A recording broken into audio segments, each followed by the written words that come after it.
ආයුබෝවන්.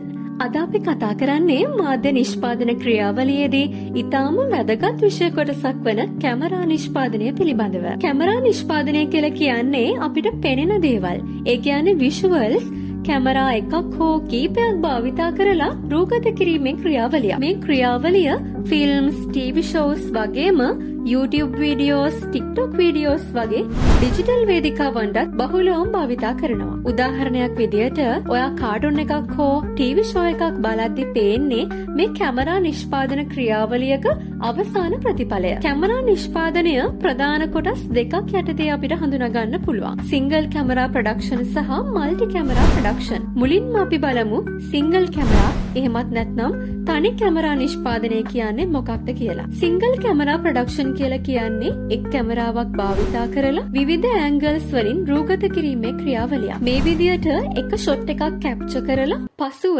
තවත් ඇන්ගල් එකකට කැමරා එක මාරු කරමින් නැවතත් රූගත කිරීම සිද්ධ කරනවා. ඉන්පසුව ඒ සියල්ල පෝස්ට් ප්‍රොඩක්ෂන් යටතේ එන එඩිටින් එනම් සංස්කරණ ක්‍රියාවලිය මගින් එකට එක් කරලා අවසාන නිෂ්පාදනයක් සකස් කරනවා. මෙහිදී එක් කැමරාවක් අතේ රැගෙන යා හැකි ආලෝකකරණ උපකරණ, ශබ්ද පටිගත කිරීමේ උපකරණ ආදිය භාවිතා කරනවා. උදාහරණයක් විදියට TV dramas, advertisement, short films වගේ නිර්මාණවලදී මේ තනි කැමරා නිෂ්පාදනය බහුලවම භාවිතා කරනවා. සිංගල් කැමරා භාවිතය මගින් වඩා හොඳ ක්‍රියේටිව් ලුක් එකක් වීඩියෝ එකට ලැබෙනවා වගේම ලයිටින් සහ ෆ්‍රේමින් හොඳට කන්ට්‍රෝල් කරන්නත් පුළුවන්. ඒ වගේමයි එක සීන් එකකට ඇන්ගල්ස් කීපයක් කැප්චර් කරන්න වෙන නිසා රූගත කිරීමට යන කාලය වැඩි වගේම ඒ නිසා එඩිටින් ක්‍රියාවලියත් දීර්ඝ වීම ආදිය මෙහි අභියෝග වශයෙන් අපිට හඳුන්වා දෙන්න පුළුවන්. දැන් අපි බලමු බහු කැමරා නිෂ්පාදනය. එහෙමත් නැත්නම් මල්ටි කැමරා ප්‍රොඩක්ෂන් පිළිබඳව.